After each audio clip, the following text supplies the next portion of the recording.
Okay, so this is building a replacement speaker backing board,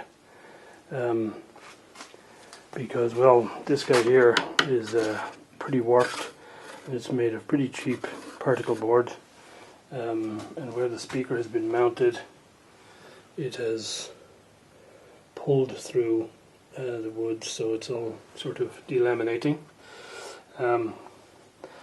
And so yes, needs to be replaced. This is a little bit thicker ply, but not too much. Should be okay.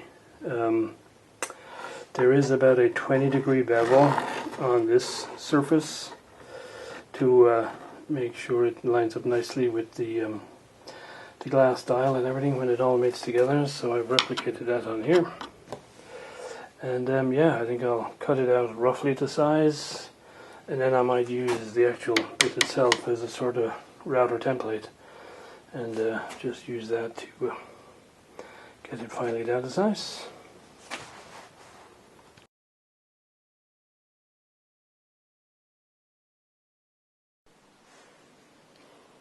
So here's a little update on the Siemens chassis.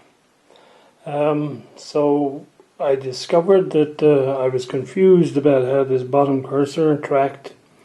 And in fact, what I discovered is that the dial cord for the AM had been completely incorrectly fitted.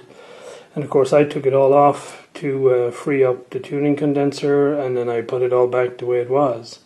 However, having finally got hold of some decent or halfway decent documentation, I could see how the AM cord is supposed to go and how the cursor is affixed to it. So there we go. I got that sorted out. I mentioned before that I figured that there was some sort of cords or something had to go on to these little lugs. And sure enough, the first time I put the glass dial back on just to try it out, it became immediately obvious that when you switched it on, the dial lights on the back came through the glass but lit up the whole inside of the radio. So from outside you could see into the radio. So obviously it was clear that there is something that has to go behind the cursors, but has to be translucent to let the dial lights shine through, so I can see it from the front of the glass. So I haven't got any really good photographs or pictures of what it is, but it seems there is some type of, like a paper type backing, which hangs on these cords.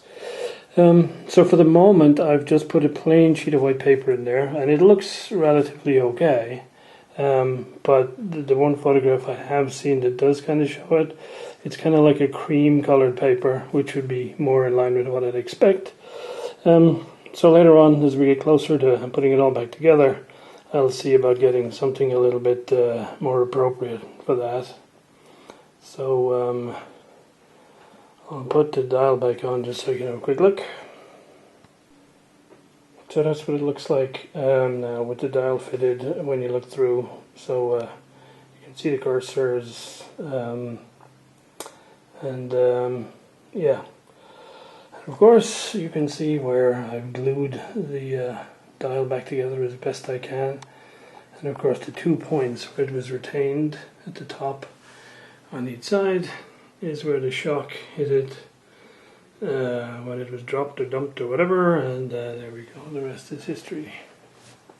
Right, more to come.